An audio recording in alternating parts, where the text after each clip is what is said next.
My name is Andrew Bustamante, and this is Everyday Espionage.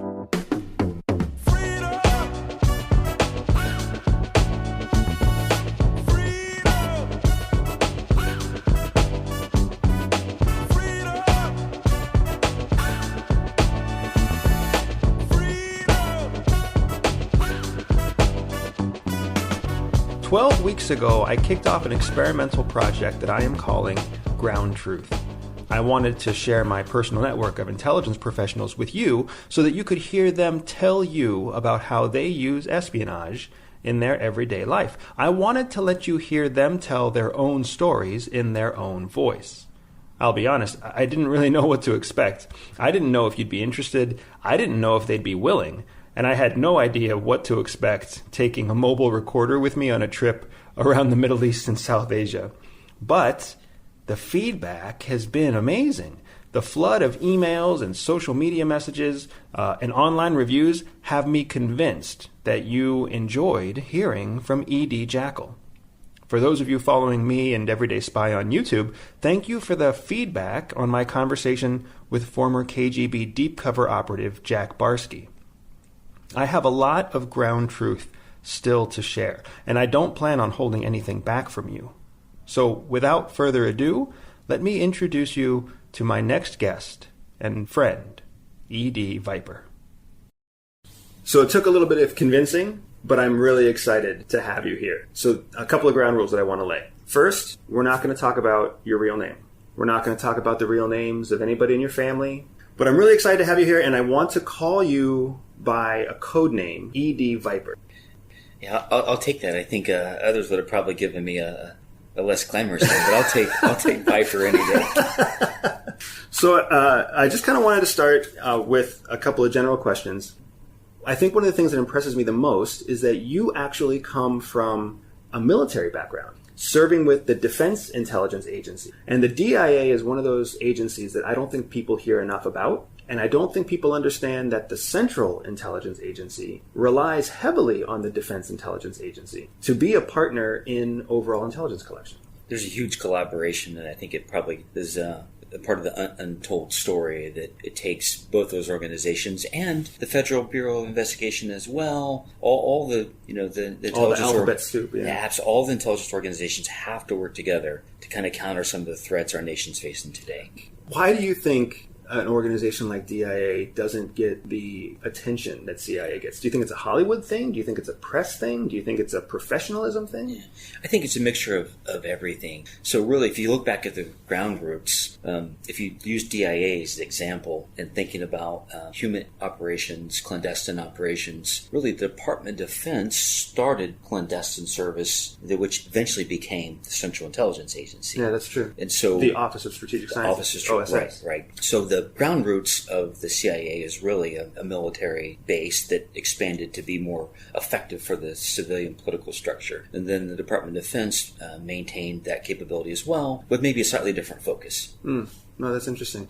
And we take great pride, as CIA officers, we take great pride in our OSS history. Mm-hmm. Mm-hmm. But it is funny because when we look back and we compare ourselves where we were to where we are, we're a civilian organization run by civilians. Oftentimes our leadership is appointed, right, not necessarily homegrown or coming up through the ranks. And then most of our operations, with paramilitary operations aside, are civilian in nature, where DIA is a military-run, military-structured organization. Right, and if you look at the intelligence focus of the many different intelligence disciplines that the Defense Intelligence Agency focus on is responsible for collecting and providing to decision makers, human or clandestine intelligence is just part of that. And it's really focused on supporting the warfighter, the regional commanders, and then there's also a portion that has to also go back to the senior leadership at the political level as well. You raise a couple of really interesting points in just a few sentences, right? Different authorities, the authorities that the Defense Intelligence Agency has versus what the Central Intelligence Agency has. And it's really easy for us to compare that against what NSA has, what FBI has, right, what Border Patrol has. Then you also talk about support to the warfighter. And this is something that's also really interesting because in the CIA, we only support war zones on a regional basis, not on a conflict basis. DIA is structured differently because wherever there's a conflict zone, you will find DIA. Right. And the real true intent was, can we have our intelligence capabilities more forward and more forward-leaning so we can maybe predict instability in some regions or changes in the national security environment that we can prevent a conflict. Yeah. But if we're unable to do that, if we're able to prevent or predict strategic surprise, then if we're unable to do that, then we find ourselves forward deployed in that region, trying to, again, determine what it is that our adversary is trying to accomplish so we can be one decision step ahead. Exactly. Hopefully that's the goal. That's the goal. So, I think all of this tells me that this is going to be a really interesting conversation. But I want to step us back and start someplace a little bit more personal, because you know Everyday Spy, and I really appreciated your support for everydayspy.com. I can't believe you asked me, you invited me. I feel quite privileged. So I'm really humbled by the support that you've given me. And you know that the platform is all about trying to break down the wall between espionage and everyday life. I've seen you do it in your own business. I've seen you do it in your own life. How you use espionage every day. So my first question to kind of kick us off is, what is it that you loved the most about working in espionage? Well, it's so centered around people. It's a people skill. So if you look at, to be real successful in human intelligence operations, clandestine operations to spot, assess, develop a source, it's all about understanding people and how you can help them. So I think that's lost many times. Most generally, everything we do in the clandestine service, working with a potential source, host nation service. We really are trying to do what's best for the potential source, the host nation, and the U.S. as well. So it's nice to be able to kind of pull those together and help each other out. And I think it's going to kind of gravitate to me, and it's all based off a very personal relationship. It's interesting that you talk about the personal relationship and how we're trying to help, because that's where the job is easiest. Right? The good days at work were the days that I got to sit across from somebody who was trying to do, they thought they were doing the right thing. I thought they were doing the right thing. It was going to benefit their family. It was going to benefit the United States. But sometimes our work puts us in front of people who are just not good people. How did you manage those experiences? Well, those are more probably focused on trying to look at how do we handle potential connection to terrorist organizations. Yeah. And so to understand the intent of a terrorist organization, you kind of have to infiltrate it in some way, somehow. And so those individuals, I think you can still boil it down to what is lacking in their life. What do they need? What is it that really motivates them? Some way, somehow, they decide to have a conversation with you. Right. And so you have to find out what it is that you can really come to some common ground and build a trust upon and promise. Something you can deliver. Something you have to be able to deliver, and it's actually usually ends up being a very positive outcome in the end. You can also say that those relationships are based off people that are very unhappy and have distrust in the organization they're involved in. Mm-hmm. And they can see that there is no positive outcome at all. Yeah. And you just take that and expand upon it. Yeah, it's so right. I don't think that people understand that bad guys aren't happy to be bad guys. Generally speaking, there's so many organizations that recruit and build their base based off the disenfranchised, the unhappy, the weak, the tired, the poor, the poverty-stricken, the uneducated. It's amazing. They become a sort of prey that villains just feed upon. Yeah, they manipulate and exploit those that are vulnerable. With that said, out of that, those that are trying to exploit and those that are actually somewhat institutionalized can become very dangerous. Absolutely. And that's what we're trying to prevent. Really, if we could back it up and say, let's prevent the opportunity for someone vulnerable to actually be associated with a group and organization that wants to exploit that. So I think this is an awesome segue into a real world application. One of the things that I've really come to respect about you is that you know how to prioritize. You know how to prioritize your time. You know how to prioritize your effort. You know how to prioritize your money. You know how to prioritize your work. And even as right now, as you're walking us through this comparison of how you deal with human intelligence sources who are terrorists or proliferators or drug traffickers, there's a priority order to how you execute the operation. The first most important priority is to neutralize the immediate threat. If somebody is institutionalized, if somebody is a viable threat against American lives or American interests, that's priority one. And then after priority one is taken care of, then you start worrying about, okay, how do you disassemble the network? How do you undermine the ideology? How do you prevent future recruitment, right? Right. It goes from building that relationship, finding out what's lacking, and then how you can, again, going back to your priorities, which is usually set by your boss. So your boss sets those priorities, and like anything else, there's limited resources.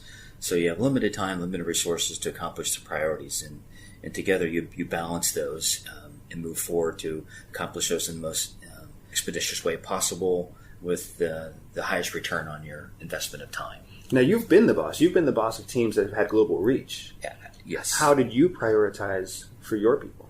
And did you find that they needed coaching in prioritization, or did they come in fresh off the boat, ready to prioritize? No, I think a good organizational structure, if you look at Defense Intelligence Agency, part of the Department of Defense, there is usually a really solid organizational structure that lays out priorities. And if you follow that and kind of adjust it based off the operating environment, I think you're quite successful. And so, unfortunately, since before 2001, we at this point have had many opportunities to excel in the Department of Defense to try to prevent, deter aggression, and the intelligence community try to understand and prevent strategic surprise. And so we've had ample opportunity to hone those skills. So the people aspect is what you love the most. The people aspect, not just engaging in the operation, but also in managing other officers who are on their own path. Yeah. And that goes back to, I believe, in the intelligence community, and specifically the Department of Defense portion, is that there's a real desire to mentor. And so to be successful in any organization, you need to have a solid mentor program. And I think the Defense Intelligence Agency, the Department of Defense, prioritizes that. And so that real mentoring and developing the next group of intelligence officers and leaders has been kind of instrumental in helping be effective. I am former military. I was actually trained at the farm by a DIA officer, and because the farm hosts CIA and DIA. And my lead mentor was a DIA, and he was awesome. He was an awesome guy. One of the things I appreciated about him was the fact that he was of a DIA military background, so he and I just kind of connected. Culturally, there's a major difference between how CIA and how DIA operate because of that military tradition, and mentoring is just one of those ways. Yeah, you can't underestimate the culture of even of these organizations inside the U.S. government. All have subcultures. Department of Defense has its own subculture, and then intelligence and clandestine intelligence within the Department of Defense has its own subculture, and then it's very closely aligned to the CIA, but they are definitely distinct, different cultures. And some of that is part of just the education and training, and I think really plays a large factor. Well, I also feel like on the leadership side of things, there's a phase gate, structured approach in military. You know that you have to be a second lieutenant for 2 years before you can become a first lieutenant. Right. You know that you have to be a first lieutenant for 2 years before you can become a captain. You know that after 5 years, you have to be assessed for whether or not you're ready to be promoted to major. There's this rigid structure. And it's a pyramid. The math does not work out. So all that started out as a year group, not everyone that starts out that year in that same class can rise to the ranks. It's a pyramid, and so we need to be able to provide opportunity for young and eager officers, but ultimately it's not for everyone. Yeah. And then the system has to also help focus those that are going to want to remain and have the capabilities, and they'll hopefully rise to the top. And those that don't probably need to seek another career over time. This is one of those fantastically interesting areas. And I'm sorry if I'm boring anybody who's listening, talking about the career structure of CIA, right? But people don't understand. It's a pyramid. There's only one director. Right. When you go down from director to division and you go down from division to group, the 200 people that I went through the farm with, we all came in at whatever our hiring civilian scale was. We're not all going to make it. And even though there's a home for all of us, we all have an assignment somewhere. Those assignments, when they dry up, what do you do with that officer? And as you look back at CIA over the last 4 years or so, you've seen the impact of unplanned attrition. We've had presidents pull us out of war zones. We've had presidents pull us out of conflict areas. We've had a reprioritization of budget. That's part of the pyramid. And those officers have to go somewhere. I think it's a balance, and I think it's similar across any government organization across the world. It's all the same. So there's so many billets, right? So many slots, and ultimately we need to fill those, and we don't always fill them with the most capable. Where we try to educate and mentor and train those to fill those positions. And then there's that group like yourself and others that decide, hey, I've learned something from here and I want to go take advantage of some of these skill sets. Yeah. How do we exponentially increase our impact? How do we take the impact away from the structure? The DA is a perfect example. If you're a high-performing 3-year captain, you know you're not going to make major until at least 5 years. So do you wait for 2 years and then take your competitive promotion and then wait another 7 years before you make lieutenant colonel? Like, what do? You have to make that decision at some point. It's the balance between where you feel you're being impactful and where you see yourself in 20 years, and are you really happy with what you're doing? And I think probably more important than any of that is, what about your family? Yeah. What are your family goals? And factor all that in, which is going back to working with people, being in the clandestine service, having that personal relationship with everybody.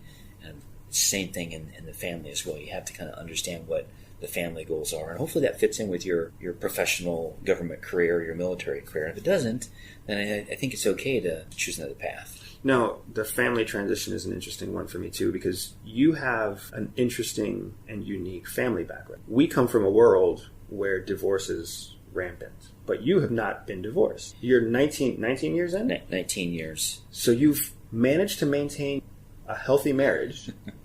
Yes. Now, on the other side of it, you've also had that marriage without children. And a lot of the complication that does come from people being deployed and having to manage family is when you introduce children. So can you share a little bit about what it's been like to be married to the same woman in a healthy marriage for 19 years without children while dragging her through this career? Extremely fortunate that I found a wife that could put up with me. And I always tell everybody, I married up in life. I married up.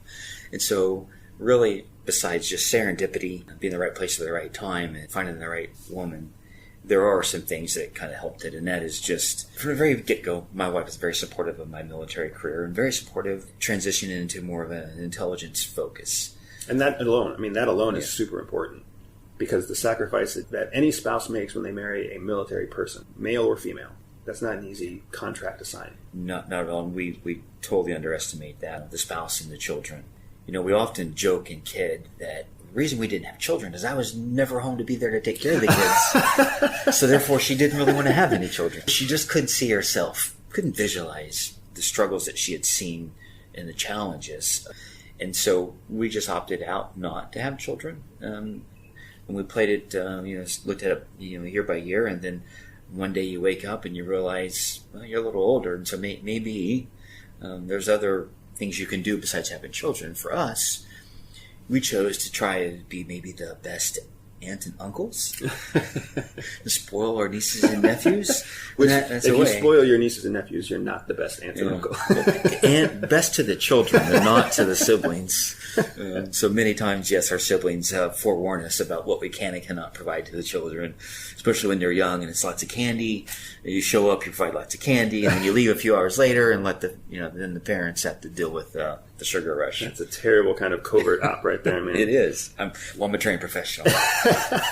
I served in Southeast Asia with a Korean linguist. You remind me of her story here. She was awesome. She was a really good friend of myself, of my wife, and she was, beautiful, talented, amazing language capabilities.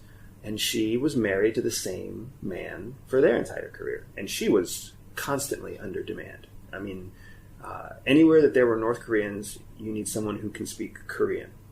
And there's not a lot of people who can speak fluent Korean, fluent English at a professional level that can be converted into like an intelligence report.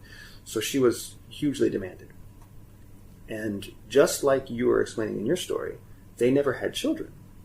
And she used to tell me that every year they would have the conversation, and every year the conversation would come up again and again, and then one day they just said, I don't think we can have children anymore. I think it would be potentially dangerous and incredibly inconvenient to have a child now. And so they don't. So they don't have any children, and they have made everything work in a weird sort of way just by taking it 1 year at a time, just by checking in with each other, on that basis. Yeah, you have to early on kind of establish the roles and responsibilities, and my wife was quite frank and truthful that she just could not see herself with children. And then the idea of me being gone so much really kind of reinforced that idea for her. So it never really became a real option. If we started to have children now, when I took my child to these sporting events, the other kids would say, "Hey, you brought your grandpa with you." And I thought, well, I don't know if that's really fair to a child. Because I would potentially be the same age as the grandparents of that child. Spying is a human business. It's not about guns, girls, or glory. All of that is just Hollywood doing what Hollywood does. Spying is about understanding what people need and then helping them achieve it. Viper put it perfectly. If you're going to go dedicate your life to something, to espionage or to business or to a career, whatever, then make it something that brings value to others. EDVIPER spent the majority of his career away from his wife, away so often that they chose to put Viper's career ahead of building a family of their own. As a husband and father, that kind of commitment to keeping our country safe is absolutely humbling, and it speaks to priorities. Viper's priorities and my own priorities. But the value is asking you what you prioritize. How are you spending your resources, your time and your money and your energy? You have something you are trying to achieve, but have you prioritized it? Is anything else in your life getting more of your resources? If the answer is yes, that's okay, but I know what EDVIPER would ask you. He would ask, how much longer before you prioritize yourself, Everyday Spy? Because that is everyday espionage. Everyday Espionage is dedicated to one thing: educating everyday people. I know that not everyone will listen, but those who listen will learn. If you learned something new today, click subscribe, review, and share the podcast with a friend. Find me on social media at Everyday Spy or on my website, everydayspy.com. If you are up for a special challenge, visit everydayspy.com/operations and join me for an authentic spy training mission. And above all else, remember that knowledge is freedom.